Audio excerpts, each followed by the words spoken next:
নমস্কার। আজকে শনি নক্ষত্র চেঞ্জ নিয়ে কথা বলবো, নক্ষত্র ট্রানজিট। কেন আপনাকে বা আপনাদেরকে আমি এই ট্রানজিট নিয়ে কিন্তু অল টাইমই প্রোগ্রাম দেওয়া বা অবগত করার চেষ্টা করি।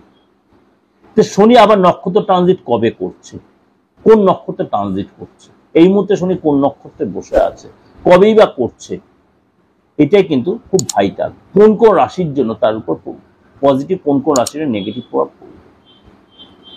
কারণ আমি যখনই কোনো নক্ষত্র ট্রানজিট বলবো, কোনো রাশি ট্রানজিট, যে কোনো গ্রহ বা যে কোনো নক্ষত্রে, সেটা কিন্তু 12 রাশির উপর কিন্তু পজিটিভ আর নেগেটিভ ইম্প্যাক্ট তৈরি করে। আমি বলি শুনুন, এই যে শনি নক্ষত্র গোচর, কারণ শনিকে বলি আমরা কর্মের ফলদাতা। শনি উত্তর ভাদ্রপদ নক্ষত্রের দ্বিতীয় পাদে প্রবেশ করবে। শনি উত্তর ভাদ্রপদ নক্ষত্রে এখন বসে আছে। শনি এখন উত্তর ভাদ্রপদ নক্ষত্রেই বসে আছে, তার দ্বিতীয় পাদে বা তার দ্বিতীয় চরণে গমন করবে। কবে গমন করবে? শনি জয়ন্তী যেদিন, তার 11 দিন পর। তাহলে শনি জয়ন্তী কবে? তার 11 দিন পর কবে?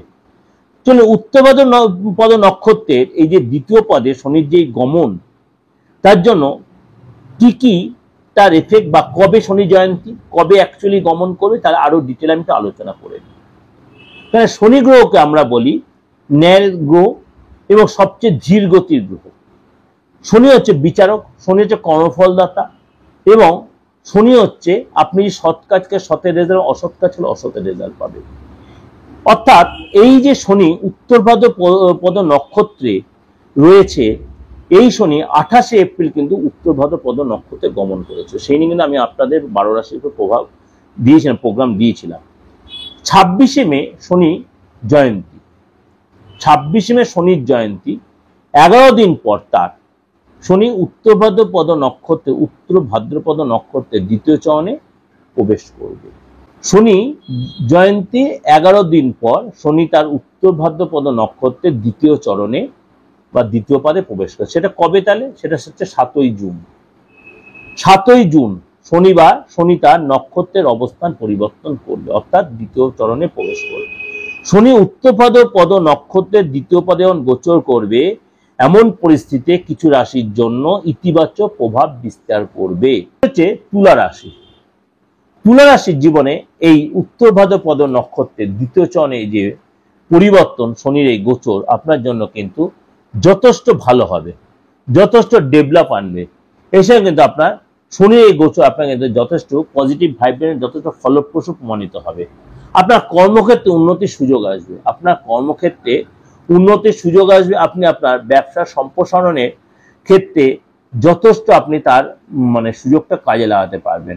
আপনি ব্যবসা সম্প্রসারণ করতে পারেন, আপনি ব্যবসা স্থলের কারণে আপনি বাইরে যেতে হতে পারে। আপনি যদি কোনো ম্যানুফ্যাকচারিং ব্যবসা, আপনি লোহার ব্যবসার সাথে জড়িত থাকেন, আপনি যদি কোনো কি বলবো অর্নামেন্টস ব্যবসার সাথে জড়িত থাকেন, আপনি যদি কোনো জুয়েলারি শপের সাথে, আপনি সেখানে সাকসেস পাবেন। আপনি কোনো মেটেরিয়াল ব্যবসা, কনস্ট্রাকশন ব্যবসা, সেখানে সাকসেস পাবেন। আপনি বিল্ডার, সেখানে সাকসেস পাবেন। কিন্তু আপনাকে লোভ ত্যাগ করতে হবে, আপনাকে লোভ ত্যাগ করতে হবে, এবং আপনাকে কাজে অনেক বেশি ফোকাসড হতে হবে। আপনার লেথার্জি কাটাতে হবে। কাজের জায়গায় আপনাকে অনেক বেশি নিজেকে আরো বেশি কনসেন্ট্রেট করতে হবে। পরের কথা আপনি একদম প্ররোচিত হবেন না। পরের কথা, এই সময় কিন্তু আপনি ইনভেস্ট করবে, তাহলে অর্থ লস হতে পারে। আপনাকে কিন্তু বুঝে শুনে অর্থ ইনভেস্ট করতে হবে, ব্যবসা ইনভেস্ট করবেন। আপনি এসে কারোদের উপকৃত হবেন, কেউ পাশে এসে দাঁড়াবে, এসে আপনার সম্পত্তি কেনার যোগ তৈরি হবে। আপনার যে গাড়ি থাকে, আপনি সেই গাড়ি বিক্রি করে নতুন গাড়ি কিনতে পারেন।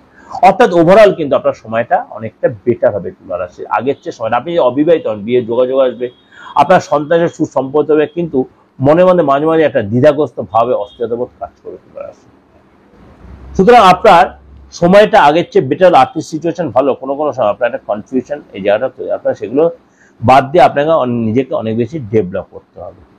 এটা কিন্তু আপনাদের কাছে একটা ওভারঅল ডিসকাশন আমি করলাম শনি উত্তর ভাদ্রপদ নক্ষত্রে এই যে সেকেন্ড ফেজে তার পরিবর্তন হচ্ছে। এবার সবার ক্ষেত্রে যাদের আমি আলোচনা করলাম, তাদের সবার ক্ষেত্রে কি ভালো হবে, বা যাদের আলোচনা করলাম তাদের সবার ক্ষেত্রেই খারাপ হবে? কখনোই নয়, কখনোই নয়। কারণ আমি এটা ওভারঅল আপনার ট্রানজিটের ডিসকাশন করলাম। আপনার বার্চারের শনির সিচুয়েশনটা কোথায়, কোন নক্ষত্রে বসে আছে, আপনার হাতে শনির সিচুয়েশনটা কোথায়, আপনার বাস্তবে করে শনির সিচুয়েশন, আপনি কি ধরনের প্রফেশনের সাথে জড়িত, আপনি কি ধরনের পড়াশোনা করতে চাইছেন, আপনি কি ধরনের চাকরির সাথে জড়িত, এগুলো সব করে ডিপেন্ডেন্ট, সব করে বিবেচ্য বিষয়। ভালো থাকবেন, নমস্কার।